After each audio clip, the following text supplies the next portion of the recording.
অনুষ্ঠানটি নিবেদন করছে অ্যামারান্থাস একাডেমি। নমস্কার, আমি বনশ্রী, বিএনএন টিভিতে আপনাদের স্বাগত।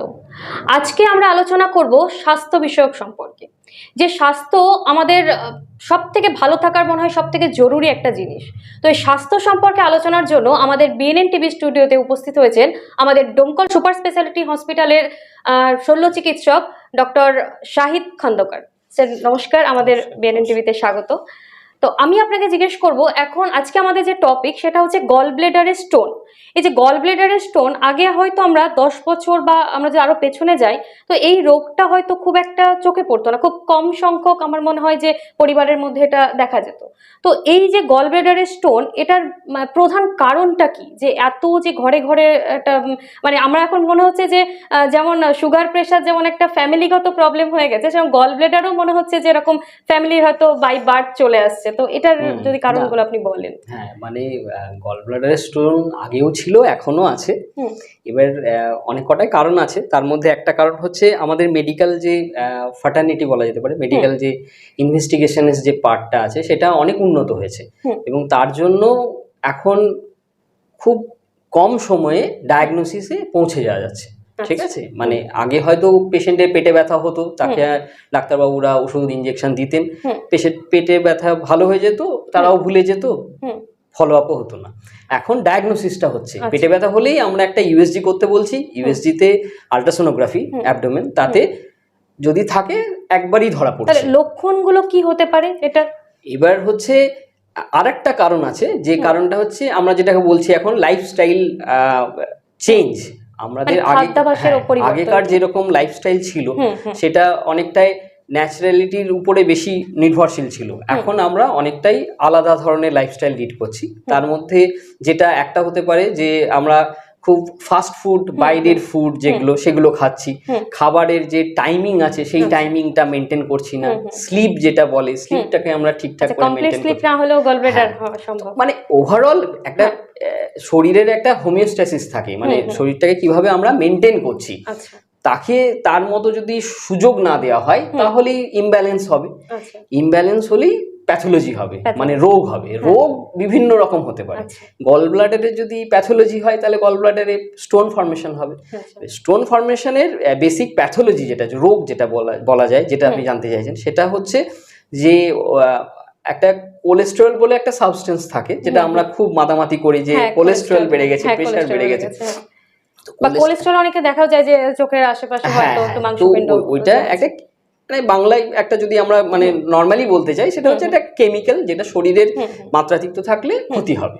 তো কোলেস্টেরল ডিপোজিশন হয় গল ব্লাডারের মধ্যে, তো সেখানে ওর যদি পরিমাণ আস্তে আস্তে বাড়তে থাকে তাহলে সেটা পরে পাথরের দিকে এগিয়ে নিয়ে যায়।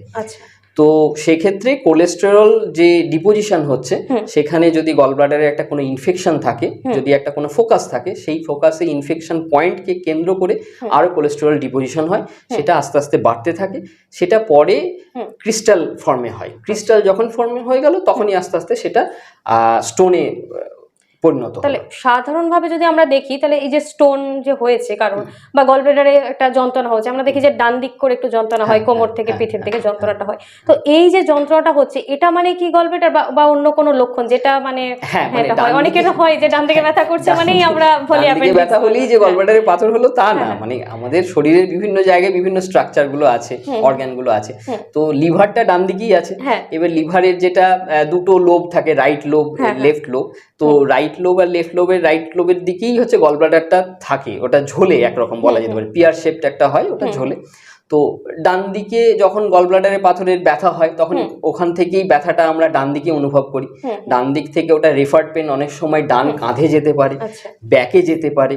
হ্যাঁ, তো ওভারঅল বলা যেতে পারে অ্যাবাভ আম্বিলিকাস, মানে নাভির উপরে যদি কোনো ব্যথা হয় তাহলে সেটাকে আমরা পেটের ব্যথা হিসাবে নিব এবং সেখানে আমরা ওটাকে গল ব্লাডারের পাথর হতে পারে। আচ্ছা, গল ব্লাডারে পাথর হলে কি আপনার মানে অপারেশন করাটা কি ম্যান্ডেটরি, নাকি কোনো মানে প্রাথমিক চিকিৎসা রয়েছে? যাতে না, এইটা এখন কোনো বয়স তো নেই যে গল ব্লাডার স্টোন হচ্ছে সেটা, সেজন্য না, এটা নিয়ে একটা কি বলবো, একটা কন্ট্রাডিকশন থাকতে পারে। হ্যাঁ, মানে গল ব্লাডারের যে পাথর হলে সেটার অপারেশনই ট্রিটমেন্ট, হ্যাঁ। এবং অপারেশন করে যেহেতু গলব্লাডারটা একটা বেলুনের মতো একটা অর্গান, তার ভিতরে পাথর থাকে, তাহলে পুরোটাই হচ্ছে বের করে দিলে আর গলব্লাডার থাকছে না, তাহলে গলব্লাডারে আর পাথর হওয়ার কোনো সম্ভাবনা নেই। তো আমাদের মতে মানে আয়ুর্বেদিক বা হোমিওপ্যাথি বা ইউনানি যেসবগুলো আছে সেগুলো একদিকে রেখে যদি অ্যালোপ্যাথি মতে যদি এগোনো হয়, তাহলে আমাদের সার্জিক্যাল ওপিনিয়ন হিসাবে অপারেটিভ প্রসিডিউরটাই হচ্ছে কিউরেটিভ। অনেক সময় তো দেখা যায় যে গল ব্লেডার অনেকের ডান দিকের জায়গাতে লেফট সাইডে থাকে, মানে রাইট সাইডের পরিবর্তে লেফট সাইডে দেখা যায়। তো এটা ঠিক এটার জন্য কি কোনো লাইফ রিস্ক বা কোনো রকম? না, এটা কিছুই না, এটা হচ্ছে একটা অ্যানাটমিক্যাল ভেরিয়েশন বলা যেতে পারে, হ্যাঁ। সাইটাস ইনভার্সাস অনেক সময় বলা হয়। সেখানে হচ্ছে প্রত্যেকটা পেটের যে অর্গানগুলো আছে সেই অর্গানগুলো উল্টো দিকে আছে, মানে ধরুন আপনার হার্টটা বাঁ দিকে থাকার কথা সেটা ডান দিকে আছে, লিভারটা ডান দিকে থাকার কথা বাঁ দিকে আছে। এটা একটা মানে অ্যানাটমিক্যাল ভেরিয়েশন। এটা মানে যখন অর্গানগুলো তৈরি হয় তখন যে রোটেশনটা হয় সেই রোটেশনটার রেস্ট্রিকশন থেকে যায়। তো ওভারঅল এটা প্যাথোলজিক্যাল না, কিন্তু অপারেশন করতে গেলে তখন সমস্যা হতে পারে কিছুটা, আদারওয়াইজ সেরকম কিছু প্যাথোলজিক্যাল না। আচ্ছা, তো এইখানে যে অপারেশনটা হচ্ছে, তো এর মানে আগে বা পেছনে কি কি তাদের জিনিসগুলো দেখা উচিত, যে এই জিনিসগুলো খাবারের প্রতি তাদের মেনটেনেন্স বা কিছু, যদি গলব্লাডার ধরা পড়লো সাথে সাথে তো অপারেশন হচ্ছে না, কিছুদিন তাকে ট্রিটমেন্টের উপর রাখা হচ্ছে, তো সেই টাইমে তার কি কি জিনিসগুলো মেনে চলা উচিত খাবারের ক্ষেত্রে বা তার নিজস্ব রেস্টের ক্ষেত্রে, যাতে সে মানে কিছুটা তাদের যন্ত্রণা বা যে ব্যথাটা অনুভব করছে বা যেটা হচ্ছে সেটা কম হবে, বা কিছু ওষুধ তো চলছে কিন্তু তার সঙ্গে সঙ্গে তো কিছু গলব্লাডার থেকে আমরা পিত্ত যেটাকে বলে বাইল, সেটা কনসেন্ট্রেটেড হয়ে আমাদের খাদ্যনালীতে আসে, হ্যাঁ, হজম করার জন্য। তো ওর প্রাথমিক কাজ হচ্ছে চর্বি জাতীয় খাবার, ফ্যাট যে ফুড আছে সেগুলোকে হজম করতে সাহায্য করে, মিট বা দুধ, ঘি, এগুলো। এবার চর্বি জাতীয় খাবার যেগুলো আছে সেগুলো যখন হজম করতে বাইল বেরোবে গলব্লাডার থেকে, তাহলে গলব্লাডারটা সংকোচন হবে, মানে কনস্ট্রিক্ট করবে, ওখান থেকে বাইলটা বেরোবে, দিয়ে খাদ্যনালীতে আসবে। তো সেই ক্ষেত্রে যদি ফ্যাটি ফুড ও বেশি খায় তাহলে বারবার আসবে, বারবার যখন হবে তখনই ওখানে সংকোচন হবে, তখনই বারবার ব্যথা হবে, স্প্যাজম হবে, এটা একটা কারণ। 2 নম্বর কারণ হচ্ছে যে যখন একবার ইনফেকশন হয়ে গেল, পেশেন্ট তো এমনি আসবে না, পেশেন্ট আসবে যে ব্যথা হয়েছে তখন আসছে, তখন আমরা ইউএসজি ছবি বা রক্ত পরীক্ষা করে দেখলাম ওর ইনফেকশন হয়েছে। তাহলে ইনফেকশন হলে ইনফেকশনটা কিন্তু আগে মেডিকেশন দিয়ে, ওষুধ দিয়ে কন্ট্রোল করতে হবে। তাকে তখন অ্যান্টিবায়োটিক নিতে হবে, অ্যান্টিবায়োটিক্স ওষুধ যেগুলো আছে সেগুলো খেতে হবে। আর ফ্যাট রেস্ট্রিক্টেড একটু ডায়েট করলে ভালো হয়, যাতে তার ফার্দার আর ইনফ্লামেশনটা না হয়। আচ্ছা, তো আফটার অপারেশন আমরা দেখি অনেক পেশেন্টের যে গ্যাস্ট্রিক একটা প্রবলেম হচ্ছে বা ওটা কন্টিনিউয়াসলি থাকছে, এটা কি ওই আপনার রেস্টে থাকার জন্য, নাকি আপনার আগে থেকেই একটা প্রবলেম যে খাবার উপর একটা কন্ট্রোল থাকছে সেই জন্য, কি আর পরে ওই খাবার অভ্যাসটা কি নর্মাল হতে পারে না, নাকি কোনো একটা সমস্যা? না, নর্মাল হতে পারে। তো এটা তো একটা খুব ভুল ধারণা একটা, এই জায়গাটা একটু ক্লিয়ার করার দরকার আছে। ওরা ভাবে মানে যারা সাধারণ লোকজন তারা ভাবে যে গলব্লাডার কেটে দিল মানে আমার পিত্তথলিতে চলে গেল, অনেকেই বলতে শোনা যায় যে আমার গ্যাস্ট্রিক একটা প্রবলেম হয়, বা আমি অসুবিধাটা বলে দিই, এটা হচ্ছে বোঝার একটা সমস্যা। ও ভাবলো আমার পিত্তথলিটা কেটে দিল তাহলে আমার আর পিত্ত বেরোবে না, তাহলে আমি এই খেতে পারবো না, ওই খেতে পারবো না, এটা তো ভুল ধারণা। কারণ লিভার থেকে পিত্তটা আসছে, গল ব্লাডার যেটা আমরা পিত্তথলি বলছি সেখানে এসে কনসেন্ট্রেটেড হয়, কনসেন্ট্রেটেড বাইল আসে, সেটা হচ্ছে হজমের একটা পদ্ধতি, সেটা সুবিধা হয়। তো ওর বাইল প্রোডাকশন কিন্তু বন্ধ হচ্ছে না, বাইল আসছে, তাহলে উনি পরবর্তী ক্ষেত্রে সবই খেতে পারবেন, তার খাওয়ার কোনো সমস্যা নেই। ওই সময় যেগুলো ফ্লুইড রেস্ট্রিকশন করেছিল সেটার জন্য আমরা একটু বডিকে হ্যাবিচুয়েটেড করার জন্য কিছুদিন হয়তো বলি কিছুটা রেস্ট্রিকশন করুন, তারপরে আবার নর্মাল খাবারে চলে আসুন। আচ্ছা, তো গল ব্লাডার হলে মোটামুটি কতদিনের মধ্যে অপারেশন করে নেওয়াটা দরকার, মানে কতদিন ফেলে না রাখাটা? গল ব্লাডার তো ফেলে না রাখাই উচিত প্রথম কথা, কেননা হচ্ছে এটার গল ব্লাডারে পাথর হয়েছে, এটা একটা রোগ। এবার রোগের আবার সম্ভাবনা থাকতে পারে রোগটা তার থেকে আরো খারাপ রোগের দিকে যেতে পারছে কি পারছে না। তো গল ব্লাডার পিত্তথলি যেটা, সেটা আমরা একটা ছবি দেবো, পরে দেখে নেবেন। ছবির পিত্তথলিটা বাইল ডাক্টে মানে কমন বাইল ডাক্টে গিয়ে মেশে। তো সেখান থেকে যদি ছোট পাথর থাকে তাহলে পিত্তথলি থেকে পিত্তর যে পাথরগুলো আছে সেই পাথরগুলো পিত্ত নালীতে, যেটা বলছে কমন বাইল ডাক্ট, সেখানে চলে যেতে পারে। এবং সেখানে গিয়ে পাথর হয়তো খুব কম চান্স যে দু একটা পাথর হয়তো বেরিয়ে গেল, হতে পারে, সেটা একটা চান্স আছে, কিন্তু ম্যাক্সিমাম পাথরই ওখানে গিয়ে একটা ইনফেকশন করে, আর দ্বিতীয়ত করে ওখানে গিয়ে আটকে যায়।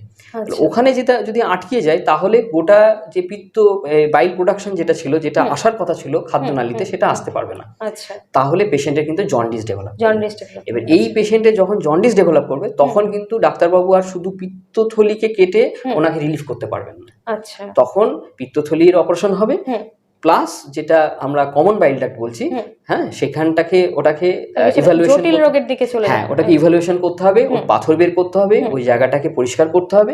ওটা একটা জটিল অপারেশনের দিকে চলে যাচ্ছে। মোর ওভার যেটা, যে ওই ওটা যদি থেকেও যায় তাহলে ওখানে ইনফেকশন হবে, এবং এই ইনফেকশন হলে সেটা বেশ খারাপ, মানে বেশ খারাপ। তো পাথর থাকলে যেহেতু তার কিউরেটিভ কোনো মেডিকেশন সেরকম এখনো পর্যন্ত এস্টাবলিশড হয়নি, আমরা বলি অপারেশন করে নিতে।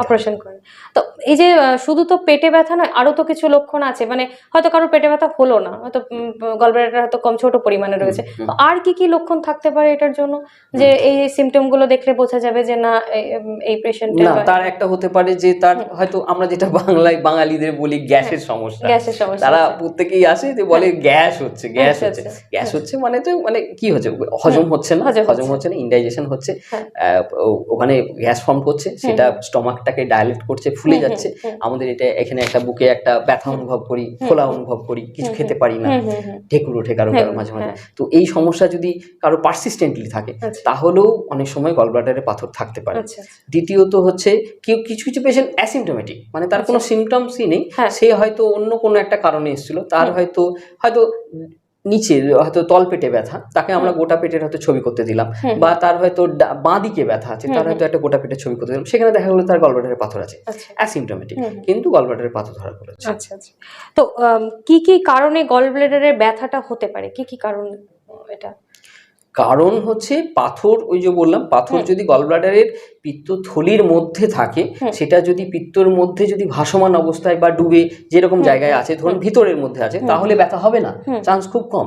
কিন্তু যখনই পাথরটা পিত্তথলির যে গলা বলে নেক, সেখানে গিয়ে হয়তো আটকে গেল, ও গলব্লাডারটা মানে সংকুচিত হচ্ছে পিত্ত বের করানোর জন্য, পাথরটা গিয়ে গলা থেকে আটকে গেল, তাহলে একটা স্প্যাজম হবে, তাহলে স্প্যাজম হয়ে কিন্তু পাথরটা বেরোতে পারছে না, প্রচন্ড পেন হবে, হ্যাঁ, কলিকি পেন হবে। আর একটা হতে পারে যে গলব্লাডারে পাথর হয়েছে, অলরেডি প্রথম থেকে ইনফেকশন ছিল, সেই ইনফেকশনটা পাথরটা বাড়তে বাড়তে আরো অনেক কটা পাথর সংখ্যায় হয়ে গেছে, একটা বিশাল একটা বড় ইনফেকশন হয়ে গেছে, ভিতরে পুঁজ ফর্মেশন হয়েছে, মানে পাস ফর্মেশন যেটাকে বলা হয়, সেটার জন্য তার ব্যথা হচ্ছে। গলব্লাডারটা বড় হয়ে যাচ্ছে সাইজে আস্তে আস্তে, সেখান থেকে ব্যথা হতে পারে। গলব্লাডার থেকে একটা ছোট হয়তো পাথর এসে সিবিডিতে চলে এলো, সেখানে সিবিডিতে ইনফ্লামেশন করলো, সেখান থেকে ব্যথা হতে পারে। অনেক কারণে মানে ব্যথা, পাথর হলে আর কি ব্যথাটা হবে। তো আমরা তো এতক্ষণ শুনলাম যে রোগ হলে আমাদের কি কি সিমটম হবে বা কি কি উপসর্গ দেখা যাবে, কি করলে ভালো হবে। তো কি করলে আমাদের গলব্লাডারতে, যাদের এখনো হয়নি, আমাদের যদি বিএনএন এর দর্শকদেরকে বলেন আপনি, যে যাদের এখনো হয়নি তারা কি কি করলে এই রোগটা থেকে অন্তত কিছুটা হলেও তারা দূরত্বে থাকতে পারবে? যেহেতু এখন ঘরে ঘরেই আর কি, আমাদের মনে হয় যে সমীক্ষা অনুযায়ী যদি আমরা দেখি, আমার মনে হয় ঘরে ঘরে গলব্লাডার, আপনি তো চিকিৎসা করছেন সামনে থেকে, তো আপনি যদি বলেন আমাদের বিএনএন এর দর্শকদেরকে এটা। না, মানে একটা আছে গলব্লাডারের কারা, মানে কাদের হতে পারে, সেই জায়গাটাকে আমাদেরকে একটু জানতে হবে। মানে একটা বলে যে একটা ইয়াং 40 ইয়ার্সের কাছাকাছি মহিলা, ফ্যাটি, হ্যাঁ, ফেয়ার, এরকম ওই ধরনের যারা মহিলা, তাদের ক্ষেত্রে গলব্লাডারের প্রবণতা অনেক বেশি। মানে ফ্যাট যাদের, হ্যাঁ, ফ্যাটি যারা আছে, যারা সিডেন্টারি লাইফ লিড করে, হ্যাঁ, সেরকম নর্মাল লাইফস্টাইল লিড করছে, তাদের ক্ষেত্রে গলব্লাডারে পাথর হতে পারে। যারা খুবই ফ্যাটি ফুড ইনটেক করছেন, হ্যাঁ, তাদের ক্ষেত্রে একটা হওয়ার সম্ভাবনা আছে। যারা ড্রিঙ্ক করছে, হার্ড ড্রিঙ্কস বা সফট ড্রিঙ্কস নিচ্ছেন, তাদের ক্ষেত্রে কি গলব্লাডার? হার্ড ড্রিঙ্কস তো কোনো ডাক্তারবাবুই ভালো বলে না, ঠিক আছে, এদিক ওদিক করে যোগাযোগ পেয়েই যাওয়া যাবে। সফট ড্রিঙ্কসের সেরকম কিছু এখনো পর্যন্ত কোরিলেশন অতটা সেরকম কিছু নেই। হ্যাঁ, একটা আছে ফ্যামিলিয়াল প্রিডিসপোজিশন, মানে বাড়িতে যদি মহিলা থাকে, তার মায়ের বা তার বোনের যদি গলব্লাডারের পাথর হয়, এটা দেখা গেছে যে কিছুটা হলেও চান্সেস বেশি আছে। হ্যাঁ, আমরা অল ওভার কিন্তু যত প্র্যাকটিসে দেখি, সেখানে দেখি যে ছেলেদের থেকে মহিলাদের বেশি গলব্লাডারের পাথর হয়, এবং এই এজটা হচ্ছে ওই রকম। মানে এলাকা ভিত্তিক জলের জন্য কি গলব্লাডার হতে পারে? জলে আর্সেনিক বেশি বা হয়তো আয়রন জায়গাটাতে অনেকটা বেশি? আর্সেনিক বা আয়রনের সাথে সেরকম কিছু কোরিলেশন এখনো পর্যন্ত নেই বলা যেতে পারে, ঠিক আছে। তবে একটা জিনিস আছে, সেটা হচ্ছে আমাদের এই গ্যাঞ্জেটিক বেস বলে, হ্যাঁ, মানে আমাদের উত্তরপ্রদেশ থেকে শুরু করে গঙ্গার নিচে যে এলাকাটা আছে, সেটা ধরুন বিহার, উড়িষ্যা আর ওয়েস্ট বেঙ্গলের এই অংশটা, এই অংশতে মানে এটা আমাদের একটা নলেজের মধ্যে আছে যে এই অংশটাতে কিন্তু গল ব্লাডারের পাথরের প্রবণতা অনেক বেশি। এবং এদের ক্ষেত্রে যদি গল ব্লাডারের পাথর থাকে, একটা খুব রেয়ার চান্স আছে যে গল ব্লাডারের পাথর থেকে সেটা পরে নিওপ্লাজম মানে হচ্ছে টিউমারের দিকে যেতে পারে। তো সেইটা ওভারঅল একটা সার্ভে হয়েছিল, সেখানে দেখা যাওয়া গিয়েছিল যে গোটা ইন্ডিয়ার পপুলেশনের মধ্যে এদের ক্ষেত্রে প্রবণতাটা কিন্তু বেশি। সেই ক্ষেত্রে আমরা প্রোফাইলেকটিক্যালি ওই পেশেন্টগুলোর যারা অ্যাসিমটোমেটিক আছে তাদেরকেও বলে দেওয়া হয় যে গল ব্লাডারে পাথর থাকলে আপনি অপারেশন করে নিন। এটা অনেক জায়গায় আছে, অল ওভার হয়তো ওয়ার্ল্ডে দেখা গেলে যে কিছু কিছু জায়গায় এমনও আছে যে ওরা ফলো আপেই রেখে দিল পেশেন্টকে। আবার কয়েকটা জায়গা আছে, হ্যাঁ, আমি খুব ভুল না বললে চিলি বলে একটা দেশ আছে, সেখানে গল ব্লাডারের পাথরের প্রবণতাও বেশি এবং সেই পাথর হলে সেখানে তাদের নিওপ্লাজম হওয়ারও ওখান থেকে প্রবণতা অনেক বেশি।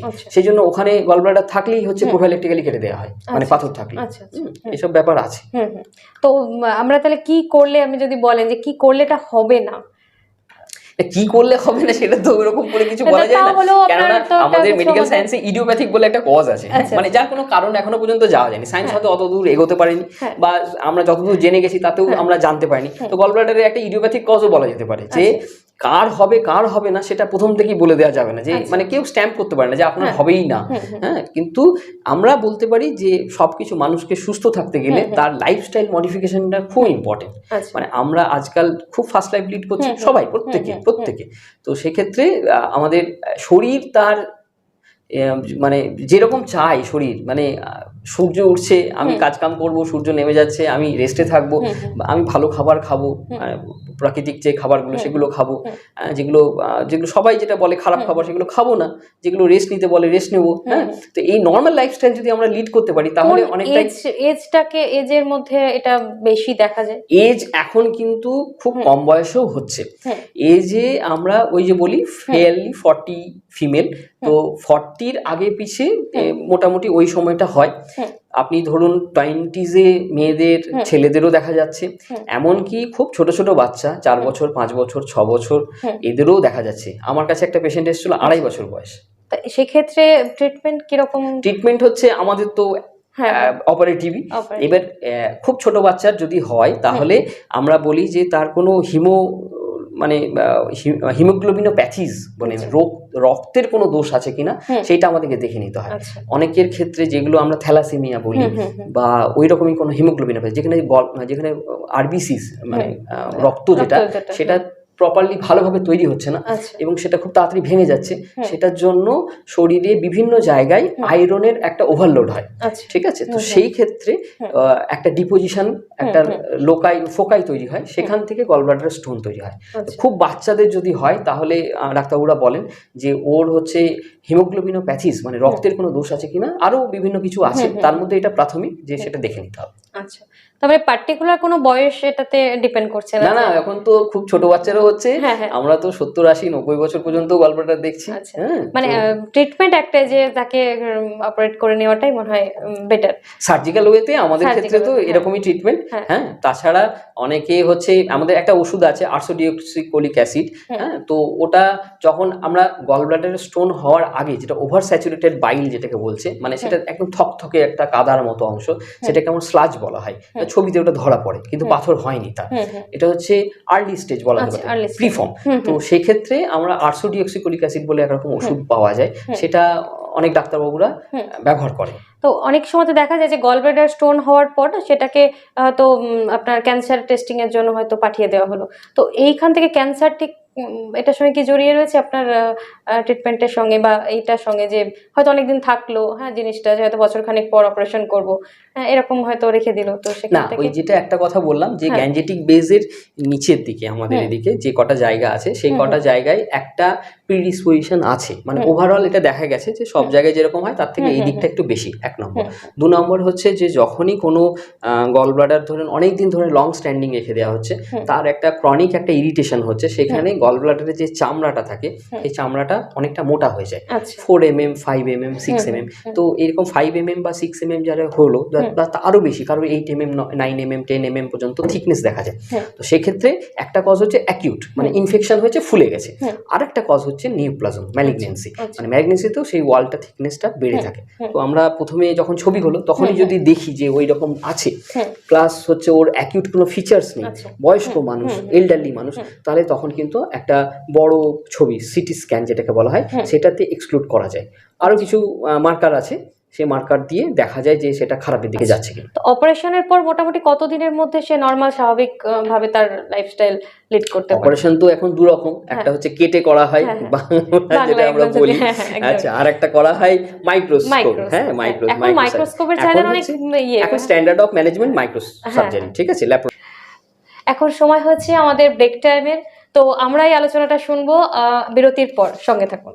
বিশেষজ্ঞ চিকিৎসক থেকে অত্যাধুনিক ল্যাব, উন্নত চিকিৎসা আর আধুনিক পরিষেবার মেলবন্ধনে ডোমকল হাসপাতাল মোড়ে গড়ে উঠেছে রেইনবো ওয়েলনেস ক্লিনিক। আমাদের ওপর আস্থা রাখুন, স্বাস্থ্য নিয়ে সচেতন থাকুন। ফিরে আসলাম বিরতির পর। আমরা বিরতিতে যাওয়ার আগে শুনেছিলাম যে গলব্লেডার কি কি কারণে হতে পারে, কি কি লক্ষণ দেখা দিয়েছে, কি কি লক্ষণ থাকলে আমরা গলব্লেডারের চিকিৎসা করাবো।